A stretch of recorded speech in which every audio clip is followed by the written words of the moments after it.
Welcome back to Hardcore Minecraft 100%, where today we will turn peaceful mode on using a villager breeder? This video is going to be a long one, but I want to guide you through the whole process, so please don't forget to smash like if you enjoy, and let's get started right away. But how are we going to achieve peaceful mode? Well, let's achieve peaceful mode in the Nether first. For that, we're going to need a bunch of stuff, which I'm going to collect right now. First of all, we are going to need a bunch of TNTs. Second of all, we're going to need some building blocks. The third thing we're going to need are levers. So the fourth item is going to be obsidian, and very importantly so, a flint and steel. Fifth item, a bunch of ender pearls. Sixth, some ladders. Seventh, trapdoors. I can't really tell you the exact figures, like how much you should bring off each of these. Next up, we're going to need a bunch of pistons. So some cobblestone, iron ingots, and redstone. So this is basically everything you need, but I highly suggest you bring some totems of undying as well. It is crucial. So with all that, let's hop into the Nether. The method for achieving peaceful mode is going to be really easy and simple. We will pop through the bedrock on top of the Nether, and on top of the Nether, nothing can spawn. So I remove my camera. As you can see, the targeted block right here is 15, 125, and -7. We need a block that says 127. And that should be it. That is it. That is 127. Let's grab our ladders. Ladder up all the way there. Grab our ender pearls. We're going to go up until we hit the corner of it. Press space and throw the pearl. Like so. There we go. We take a bit of damage. And now we're through. Now that we're through, there's one thing I have forgotten to do. I should have marked down which was the targeted bedrock, but there is an easy way to fix that. This is why we brought the flint and steel and the obsidian. So what we're going to do is, quite simply, we're just going to go a bit away from here and build ourselves a nice little portal. I cannot emphasize this enough. Do not go into the Nether without flint and steel. Do not, under any circumstance, go on top of the Nether without enough obsidian to build a portal, because with this, now we can easily pop back into the overworld. So it's 15, 127, and -8. Press space, hold space, target in between the two bedrocks, and throw the pearl. There we go, easy. So 15, 127, and 8. So it was actually this block and not this block. Now, what we are going to do, I cannot explain to you how this works or why this works. Well, I can actually explain you the how. But what we're going to do is remove this piece of bedrock with the use of pistons. Also, before we go on, this is basically an optional step because, as you can see, you can easily go down from here just by building a portal. But I want to show you how you can also remove the bedrock so you can go back and forth between the under Nether and the over Nether. That sounds really stupid. The basic contraption is going to look like this. This is the bedrock we're going to remove. Place obsidian beside it. Remove the torch. We're going to place down one piston. Not there, but here. Then a building block. And then we will place one TNT here, another TNT here, a lever here, and a dark oak trapdoor. Or whatever trapdoor that you have, and close it down. Before I show you how this works, let me explain what we're going to do. So let's remove the TNT real quick. Let's imagine that the piston now looks like this. So basically, we flip the switch, which will push up the TNT and ignite this TNT as well. Then we're going to go under like so. And then what we need to do is select a piston, crawl about here and try to aim at this spot and just start spamming the use item button, trying to place another piston. The reason this works is because when a piston's power source like this block gets blown up and the piston is protracted like here, it bugs out for a couple of frames and the game will think that it still does something else. I can't really explain this. Basically, it's going to remove the bedrock below it. But there is a catch to this. People usually say that you should use an auto clicker. However, there's a workaround for that. You don't actually need an auto clicker. Let me show you what you can do instead. Let's go into controls. Here's the use item place block button, which is the right click. Let's rebind that onto the keyboard. Let's say that's going to be X. Right click is always just a single thing. Even if I hold down right click, nothing is going to happen. However, with the keyboard, that is not the case. If I hold down X, look at what happens.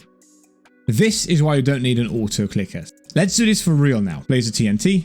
Place another TNT. Now it's really weird because I have to use X instead of right click, but it's fine. So select the piston. Activate the contraption, go under, and hold it X. Like so. Did it work? Yeah, it did not. Okay, that's fine. That's fine. Let's go for another round.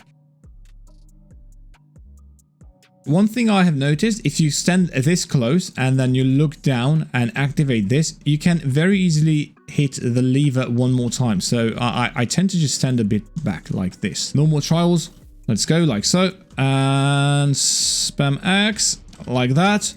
Unfortunately, that still isn't good. I'm going to try and aim at a slightly different spot. That's probably what's causing the problem. Okay, let's go like that.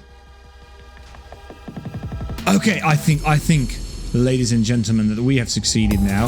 Yes, there we go. Isn't that a sight for sore eyes?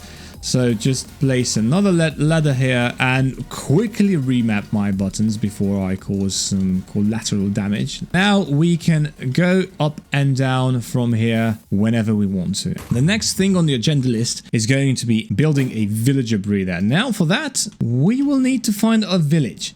Because these two villages that I have right here, that one and that one, well, I have maybe kind of trapped every single villager already. We don't have any free villagers anymore in either of these. So I know that there is a desert biome over here because I have already, that's where I've got my TNTs from, right there. So there should be a village properly somewhere here. And I also know I have flown about this place and there was like a huge village here somewhere.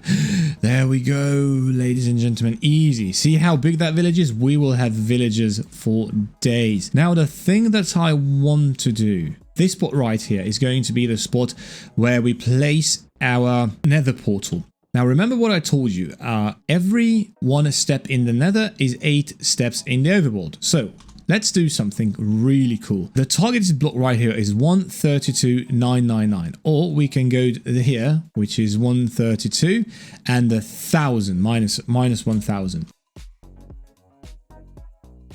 Now let's divide all these numbers by 8. 16.5. Probably let's go with 17 on that. And the 68 really doesn't matter. And finally, we will have minus 250. All right, so this is where the portal should appear. Let's actually fly back to our base. Let's go back into the nether. Let's go to the specified coordinates and let's build a portal. So 17 minus 255. This should be it. Light it up and oh my god, where are we? This isn't where we are supposed to be. Although, I must say, this is a lovely, lovely biome. And you know what? I might even keep this portal. So where are we in the overworld? Oh, okay. I realized exactly what the problem is. Call me stupid. Call me an idiot because I deserve it. 1,000, when you divide that by 8, that is not 250. That is 125. Minus 125. Build another portal. Oh my god, I can't believe this. Okay, let's go. And village, please. Oh, wow. Take a look at that. So, I have gathered most of the stuff in this shulker box. However, I've noticed that we only have 9 pieces of rail, which is kind of concerning. So I have thought that, hey, we have this place we have discovered a good while ago. This is going to be dangerous, but as you can see, we do have a bunch of rails here. So I'm going to try my best not to get killed here and get some more rails. This is a mineshaft. They generate fairly often underground and actually look amazing in 1.17. I avoided these like plague, but having full netherite armor with blast protection for leggings, one of the creepers blew up beside me and damaged me for like 1 heart. The loot is mediocre compared to bastions or end cities, but beside the rails there are some interesting things you can get here. In 1.17, mineshaft chests can contain glow berries. Since lush cave biomes have not yet been added to Minecraft, to my knowledge, this is the only way you can get them. Furthermore, chests can't contain name tags and the occasional enchanted book, but as you'll see very soon, this will become redundant. So we almost have everything now, except I need a bunch of power rails. This is the recipe for it. And then one more thing that we need is going to be something called a dispenser. The one optional thing that you might want to do is called a sticky piston. Okay, so where do I want my villager breeder? I thought I would just probably perhaps build it right here. Let's get to building. I was thinking maybe we should just do the walls from oak wood. This is going to be the corner of our farm. Basically what we need is a 9x9 area of dirt.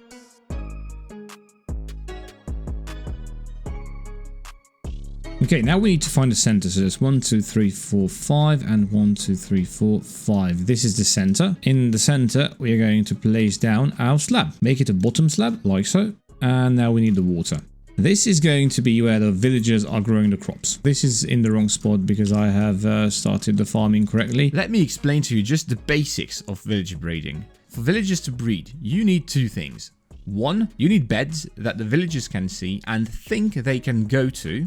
Plus 2, enough food on them. If they have excess food, plus the beds, they will eventually start breeding. So the core idea of an automatic villager farm is, first, there needs to be a constant supply of food, thus it's best to build one on some sort of crop farm. And second, the two breeding villagers need to be trapped inside a crop farm, but they need to think that they can actually reach their beds. Also, I have forgotten about something very important, the glowstones. We're going to place glowstones in the middle, so 1, 2, 3, 4, 5, this is the middle. And put a glowstone there.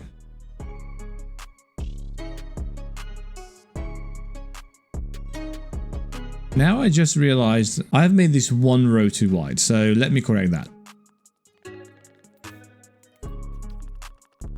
Now that everything has been corrected, let's go back to the build. 1, 2, 3, 4. On the 5th one we get the glowstone. I'm going to go for this pattern just to give it a bit of style. This is what it looks like from the top. We need to place our composter now. Like that. And on top of the composter, let's put another glowstone so that the villagers cannot climb onto it and destroy the crops. We don't want that. Let's finish this area. Let's get out trapdoors. Let's put one right here and close it. And then right on there. And that's it. That's the way we want things. It's time to get the villagers in. And there's a little trick for that. As you can see, I have already removed the ceiling. So if we take these two beds and come in here, put them down. Then once it's nighttime, two villagers that are going to be trapped in front there momentarily will have no choice but to come for these beds to sleep. We already have one boat. Okay, come on. No, no, no. Yeah, there we go. Okay, that's one of the villagers. So make sure if you can that you are choosing villagers that are not farmers, but like normal villagers, like these guys. The reason being is that in their inventory, they can have things that will mess. Like if they have other crops, they might start, planting other crops. And if that happens, then your farm is basically going to break. So yeah, you're not allowed here. Instead of that villager, let's try and get ourselves another one. Where is another villager? Okay, here is one. Why are you stuck? Okay, there we go. And maybe... that's it. That was easy. Usually this takes so much time for me. Oh. Okay. We already have two villagers in this one, which is not ideal. So how am I going to solve this problem?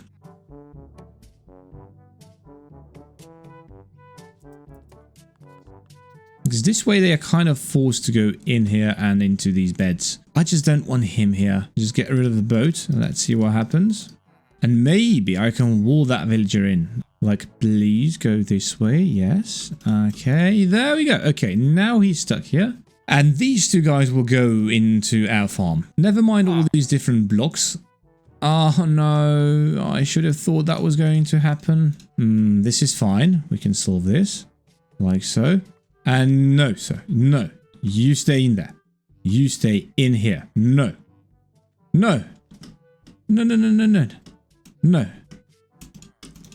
Absolutely not. Okay, sweet. We have the two villagers in. It's best to remove this. Let's fix up this place before they have a chance of escaping.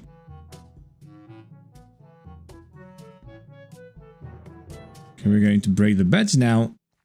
because they are in the way. They will not need these at all. So this is the first part of the villager breeder done. As you can see, the villagers cannot get out of here. However, they can throw things out, and baby villagers will also be able to leave. So my original idea for the next bit was just to dig down simply, but instead of that, I have decided to dig this area out a little bit. You don't have to do this, but I did it so that you can see what is going to happen. Dig down twice, and then go out 1, 2, 3, 4, 5, 6, and 7. So we're going to make the wall.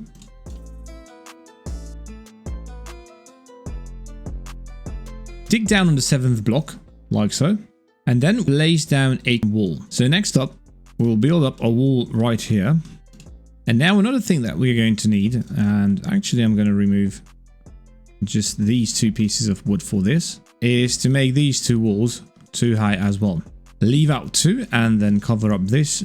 1, 2, 3. Grab your trapdoors and put a trapdoor right here. Open it. Did you see the villager? He was ready to leave because he thinks that he can come through on these 2 things. The AI doesn't differentiate between open trapdoors and closed trapdoors, so they will just going to fall down into right here. Grab your signs now and put 1 sign on this and another one on that block.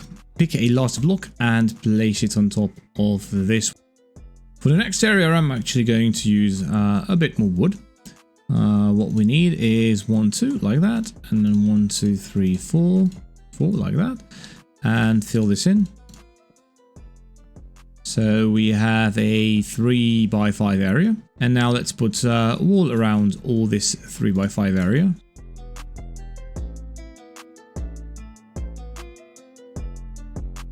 This is what it should look like, but now that I can see it, it kind of bugs me, so I'm gonna do a bit of a style revision. Look at that, that looks so much better. Here come the finishing touches, because this farm is basically almost done. First of all, we want to add a water source right there, and then add another water source right on this block, so like this. So as you can see, whatever falls through in that hole is going to end up right here, and then there's another water source which goes that way into this particular chamber. The very last thing you need to do is add a couple of beds. Okay, hold on. This bed placement is incorrect. Later I realized this mistake and fixed it, so don't copy this initial placement. But apart from that, the villager breeder is now done and should be functional. Oh yeah, almost forgot.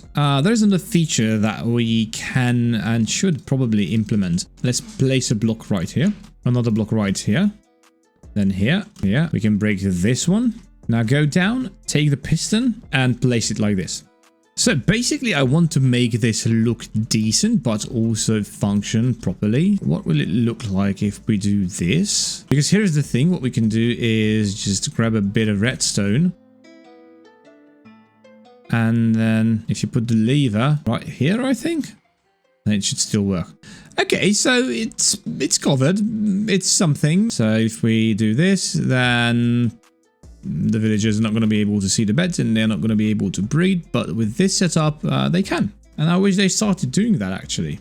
So we will need our collection system for the adult villagers. For that we're going to dig this area out a bit. So right under this block, right here, we're going to place the dispenser, like so. We'll put this button on the dispenser. Okay. Take a look at that. Finally, it's happening. Wait for it. Okay. Any minute now. I'm not actually looking at you. Please do your thing. What's going on with this? Anyways, let's continue with the build. Basically, what we need is 1 and 2 powered rails. We need to replace this particular block. So we have the 2 powered rails. Now we need to use normal rails, like that one over there. Like so. Actually, we can use glass for this if we want to. There we go. Still no reproduction. What's going on? Okay, anyways, so let's dig this area out a bit.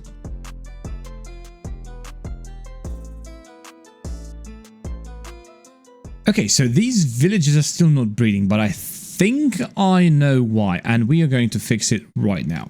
I think in one of the patches, they have changed how the bed layout works. Like when a villager will consider a bed a place where he can actually go for a sleep. What we're going to do to fix this situation is probably make this platform a bit wider. We need to arrange the bed a bit differently, and let me test that theory if that's actually going to solve this problem. Place them the following way, so like this, second one like this, third one here, fourth one here, and I wonder if this is going to solve the problem.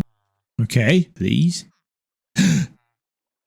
Okay, there we go. That was the problem, ladies and gentlemen. Just make sure you place the beds like this. From now on, this villager breeder is going to produce 2 villagers per Minecraft day. We are going to have a tank full of adult villagers very soon. Also, I've made sure to put this in an open position. As you can see, their heads are still too big, so they can't fit under it. But I was wondering if this is blocking their view of the beds. And once he grows up, he will be big enough for his head to go into that water stream, which is going to bump him onto this adult villager tank. Now we go to the next part. We need to build a large underground section for our bred villagers, and for that we'll need a system to get the adult villagers out from the tank. I dug out a huge area for the operation. I know. I put attention in this build and not in my starter base. Believe me, once I get started on that, it's gonna look amazing. Amazing, I'm telling you. Ladies and gentlemen, check this place out. Check this place out. This is what I've dug out, and this is where I'm currently at. On this wall, I have been trying some design elements. I don't know if I like them, but we now have a huge collection area where we can do whatever we want with our villagers once we can get them to adulthood, like this guy. So I would say that this is the perfect opportunity right now to test if this system works. The only thing we need to do is press that button over there. Let's see if it works. Yep, it grabs the villager and he goes down all the way here, where we are going to zombify our villagers, but not before they can get a proper job. Also, I'm thinking about like closing this area off like completely so that no monsters can like enter here accidentally, like this guy. Check it out, ladies and gentlemen. This is what I've come up with, and this is where I'll have to cut this episode short. This project is much more ambitious than I had originally anticipated, but the next episode will not end until we achieve our goal, peaceful mode. So next episode, we build a villager zombifier, we unlock 3 emeralds and all the endgame enchants, and once we have peaceful mode, we'll build a lighthouse. This video is really hard to make in a guided style, so if you enjoyed it, please help me out by hitting like, and also subscribe for the next episode. This was ZekuVsUNIVERSE Hardcore Minecraft 100%, and I'll see you in the next one.